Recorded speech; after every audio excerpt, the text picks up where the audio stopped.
here today to present you one of our recent studies. The topic that I'm going to present is intraspecific genetic diversity and toxicity of benthic dinoflagellate and Amphidinium carterae. Oh, where is it? I'm sorry. Thank you. So Amphidinium carterae is discovered in 1957. Here are some of the photos. The first one is the drawing of Amphidinium carterae, and the second one is the SCM photo, and the last one is the light microscope photos that taken by us. So Amphidinium carterae is a kind of dinoflagellate. For dinoflagellate, you can see the photos in here, the drawing. There's few lines in here, there's two flagella. It's like our hands and our legs, which they use to move around. And we can separate the dinoflagellate into two kinds. The first one is the PK dinoflagellate.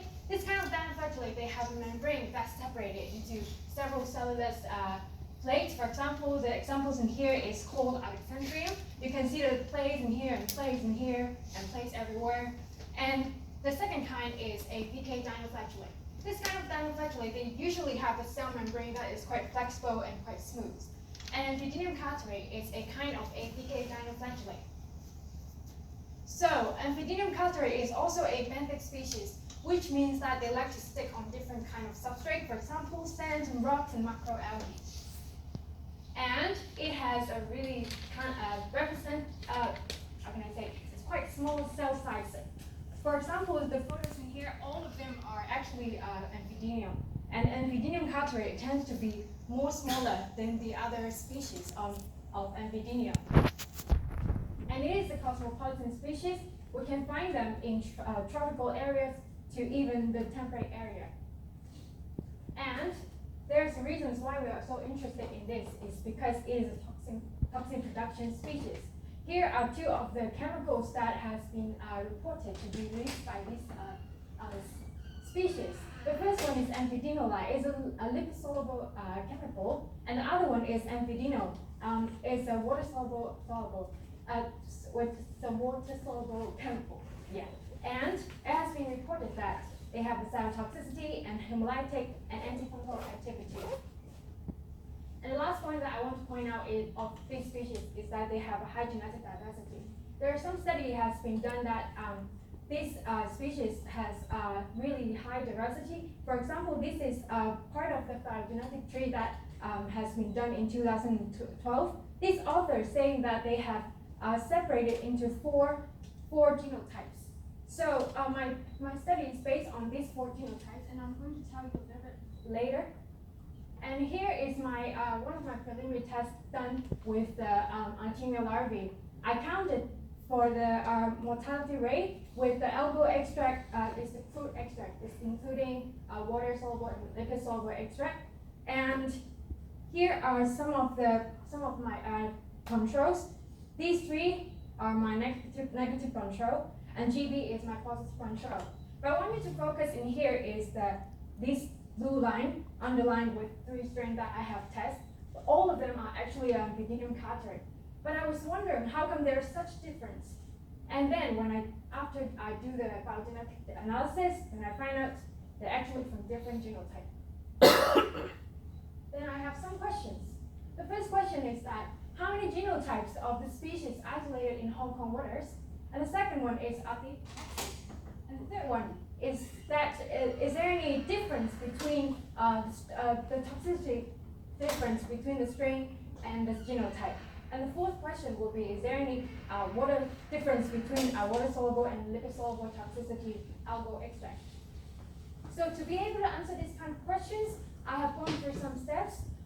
First of all, I'm going to introduce my team has done a comprehensive study in 2014. We collect the benthic dinoflagellate in Hong Kong eastern water. We're using a pumping method that, as Yemen has mentioned that before. And we collect the samples in two habitats, the coral habitat and the rocky habitat. Then we take the sample back to our lab. We started to do our single cell isolation under the light microscope, and then we start our culture. Then we want to know what are they, because we have that much culture, we want to know what are they. So we apply a molecular approach to identify them. DNA was extracted from the cell pellets, and we amplified the DNA region. For this particular study, I have used the internal transcribe spacer. It's one of the DNA regions in here. The reasons why I'm using it is because in the gene bank, the data is quite abundant, and it's a really good marker for us to learn to study the intraspecific difference. And then when we get our sequencing back, we start to do our genetic analysis. Neighbor joining tree has been done in this study.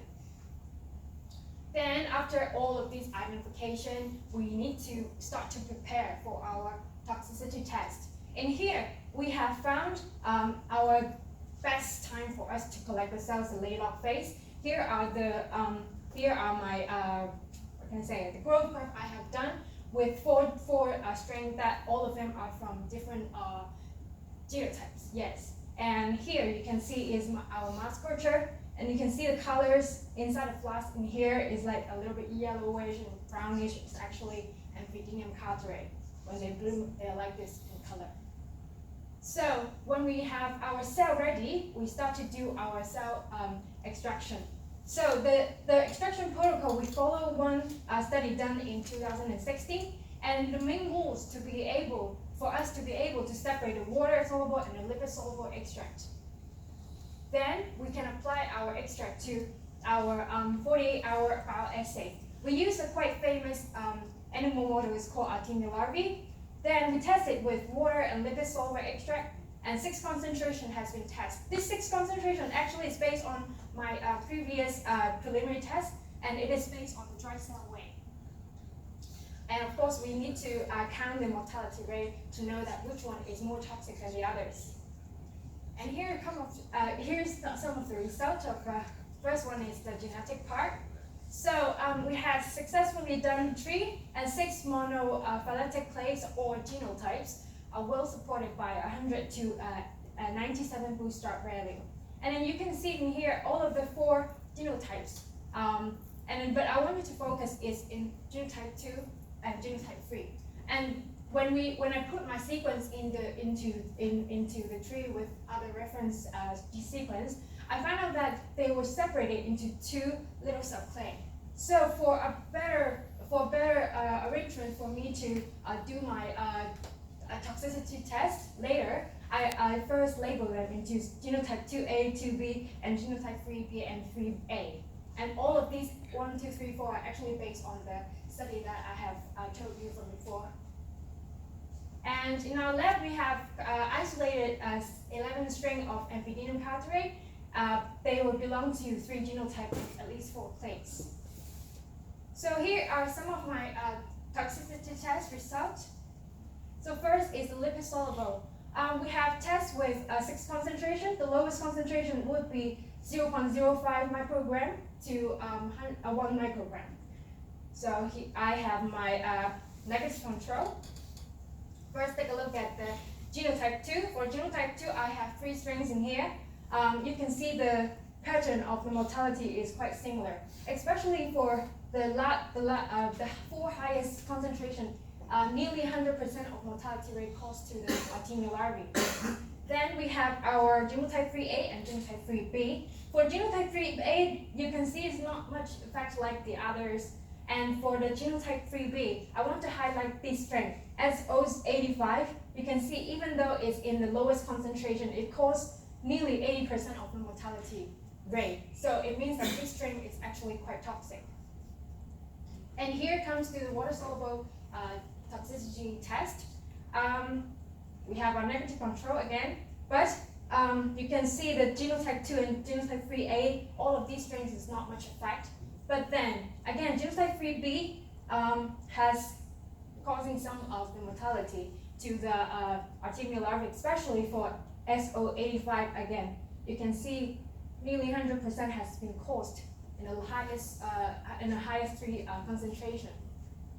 Then, but first I have to say I'm sorry that I've told you we have 4 clades, but I only test 3. It's because when I do my preparation of my cells, there are some troubles in there. So today I may not be able to present you all of the clades. but I hope that one day I'll be able to share with you soon. And here is another test with the cultural medium. For the cultural medium, we have tested with the algal extract with the cell pellet, but we also want to know, is there anything in the cultural medium?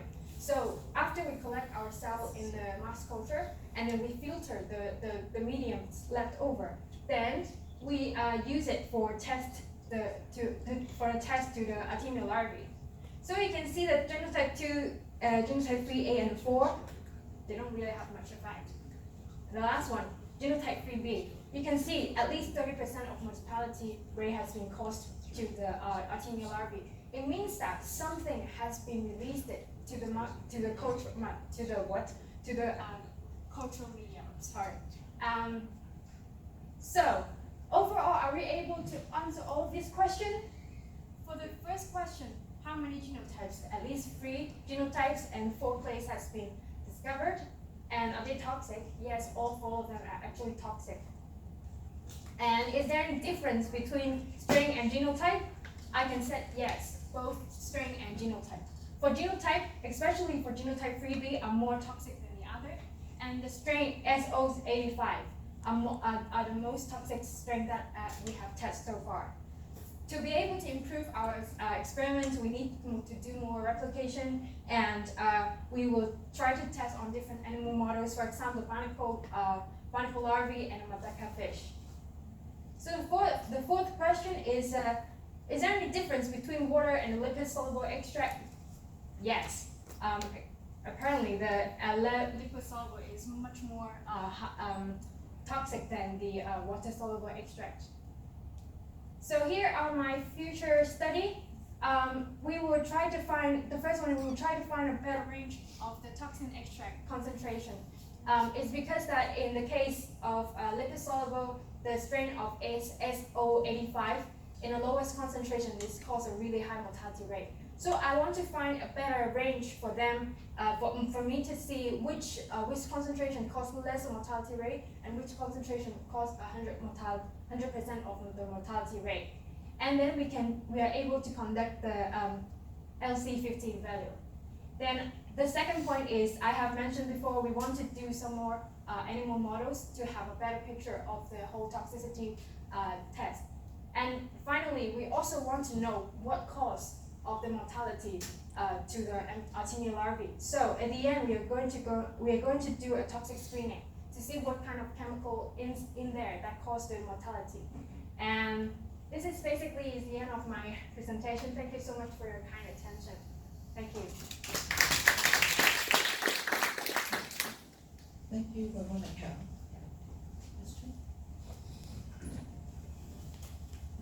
Thanks for your presentation. I'm from Hong Kong University, and we previously do similar work. And in the last year, we published a very famous paper in the NC Nature Communication. They demonstrated that the food actually influences the mortality of the zooplankton through both gut bacteria and genotype.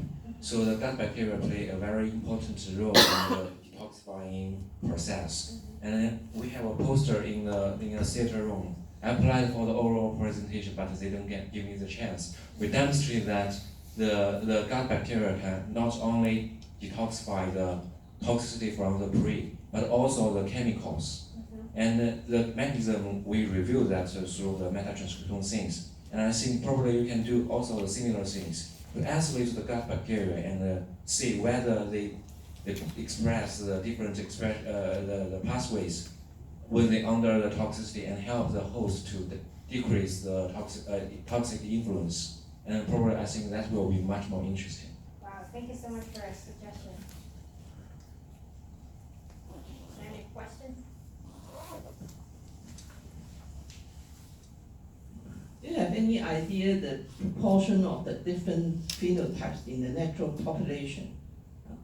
Because so one is so toxic, well, the other is not. Yeah, phenotype. Yeah. I haven't have this kind of knowledge yet, but it would be quite interesting to know the phenotype, because there's different toxicity, right? So I will remember this and then try to find this out. Thank you so much.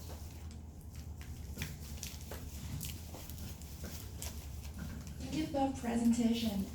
I'm just a learner from your presentation. I'm very curious about the algae species will be very important for their toxicity.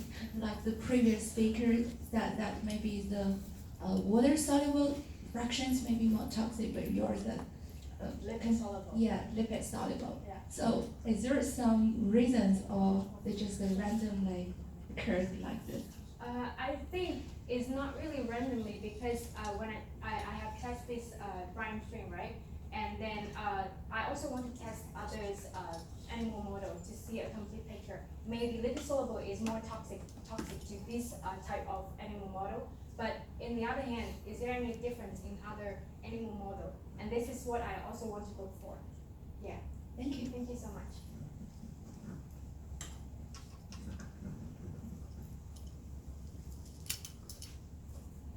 Any more question?